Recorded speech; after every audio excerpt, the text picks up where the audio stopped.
So how about measurement? You know, we talked about design, we talked about delivering. How about measuring education and communication? And you know, in some ways, we keep using that as a dual phrase, and I think that's appropriate because in this day and age, and using the marketing analogy, even sending an email while is a communication is part of educating. You know, it's developing awareness about something. So how do we measure that? What's the best way to measure education and communication? Yeah.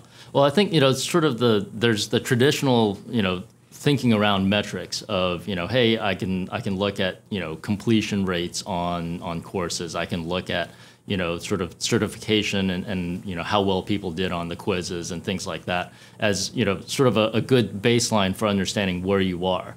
I think there's some strategic, you know, sort of thinking that needs to go along with that to think about sort of not only what your averages look like and how you might benchmark against, you know, peers in your industry or others, you know, that are out there in the market, but really think about where your exceptions are.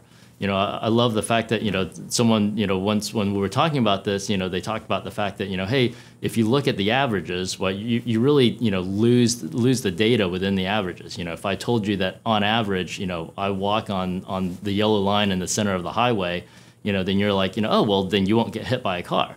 Well, but that's the average, right? So, you know, how much of the time am I straying how far off of that line to the left and how much of the time to the right? Those are the exceptions. Those are the extremes that can get you in trouble.